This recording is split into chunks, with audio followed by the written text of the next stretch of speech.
Yo, what's good, my nephews and nieces? This is your favorite uncle, Uncle Demi, and today I have another special banger for you, right? Today we're going to talk about the reworks of slashing, but before we get into the video, make sure you drop a like, subscribe, as like of the video, push the video to the recommended, and of course subscribing will put you on notification for my daily uploads. But without further ado, let's hop straight into the video, okay? So, as you can tell from my videos, bit by bit, piece by piece, I've been trying to come up with a way to really help with the solutions of some of the problems that the community has. A lot of people complain about the cost of making builds. I decided to come up with template builds that were free to play, that you can just make, you can just take a build from each position that you would like, take it into the park, and then animations can be adjusted accordingly, because obviously if one animation is too overpowered, it can be fixed, right?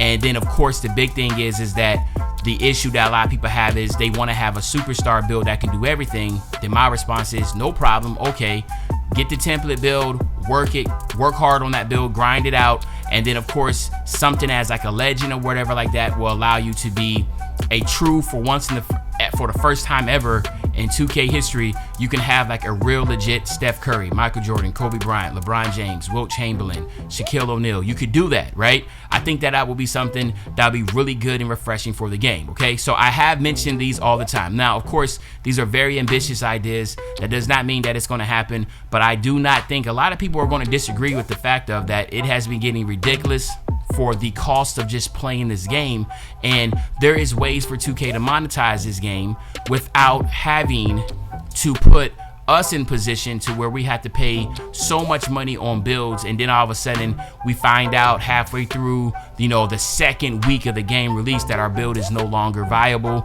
We got to make another build. We got to spend all this money. Now, the way 2K can make their money, I did talk about how we can still do free to play template builds where you can get on the game and play for free, and then where can 2K monetize that? I did do a video on that. I probably dropped that at the end, but I don't want to get too long-winded in that aspect. I just want to kind of refresh anybody that has not been watching my videos of what direction I've been trying to go, because I am getting to the point to where it's like, something really has to change when it comes to the monetization of 2K and how they go about it. And I think the big thing is just allowing builds to be free with templates that can potentially be grinded out to a true superstar build at the end, okay? But anyway, we're here for slashing, and I wanted to talk about this because I want to say first and foremost, I do feel like the addition of the dunk meter has been really, really good, okay?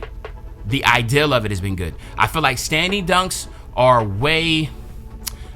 more effective and have more realistic results than driving dunks, okay?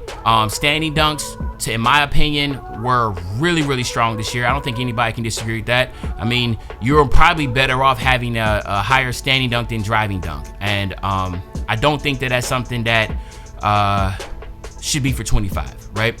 I think that at the end of the day, if any real hooper knows how the game is played, you're not really getting standing dunks like that in basketball, because it's so difficult to get a standing dunk on a 7-footer and that type of deal, unless you're a 7-footer yourself. But in this game, we had a lot of 6'7", 6'6", running around, basically like your lockdowns, or 6'7" lockdowns that were literally had like the 90 standing dunk going in the basket, just jamming, right? Like they were, I don't even know, like I can't even think of a small individual that has some dunking ability like that, because even like, Blake Griffin was 6'8", 6'9". But in my humble opinion, I think the standing meter dunks were really good, but the driving dunks had issue. Now, I will say this, and this is where there is a little, disagreement.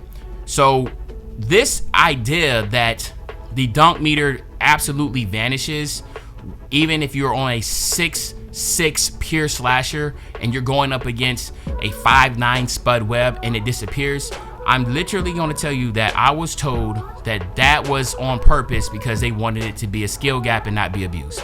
And I said, I don't think people are going to receive that really well, because you got sharpshooters that are still fading from half court, hitting threes. There's a lot of shooting that allows people to lean towards shooting and not slashing, because shooting is so much easier on this game. Not just a standstill shot. We're talking about hop jumpers. We're talking about fades. Those type of shots are still really easy to hit in this game.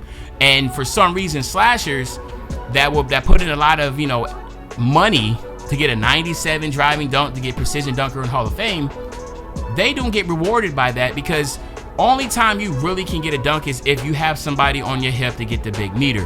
Whereas a standing dunk, you can literally go under the basket, but if somebody jumps or if out of position, the standing dunk meter is full green and you can get it. No one complains about the standing dunks, because when we watch the game, we visually see what we're looking at. We get the result that we expect.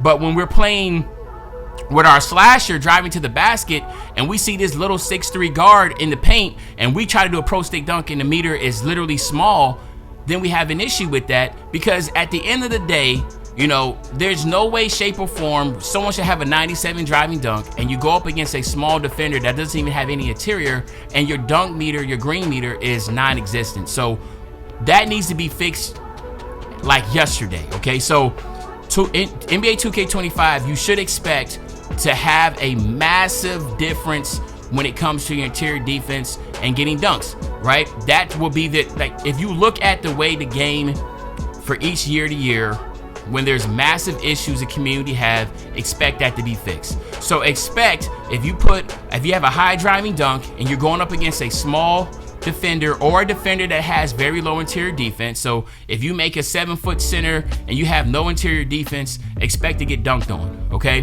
Like, expect to get dunked on and expect to get abused, because you shouldn't make a center with no interior defense, right? Or if you chose to make a center with no interior defense, then understand you should be getting dunked on. So to me, that is going to be something that needs to be absolutely changed, and will most likely, I'm 90% certain that will be changed based upon the history of how 2K does from year to year on making subtle changes. Now, I did talk about finishing badges, like how Acrobat needs to be reworked. When you double tap something, it needs to be a new meter. I did a whole video on that, and I don't want to kind of repeat myself. What I wanted today was just to let it be known that the dunk meter logic needs to be fixed, and I'm pretty certain that for 25 it will be fixed. Now, expect with Pro Play also to have a huge input when it comes to slashing, as now, you know, I'll think ideally that slashing styles will be implemented in the game to where you can be able to have your favorite dunkers, Vince Carter, Michael Jordan, you know, Dominique Wilkins, Blake Griffin, those unique type of like Euro steps, bunny hops and that type of deal to be implemented into a certain type of style. Like you had a running style, expect some type of slashing style. That's what I'm kind of thinking. But at the end of the day, it's really, you know, hey, what 2K is going to do with it. But y'all let me know how y'all feeling about these videos. If you're enjoying the videos, just make sure you drop a like, you subscribe to the channel, and as usual, your favorite old head, Uncle Demi. I'll be back really soon on the banger, man. You know, when I say back soon on the banger, you know exactly what I'm talking about. I'm talking about tomorrow, man. I'm out.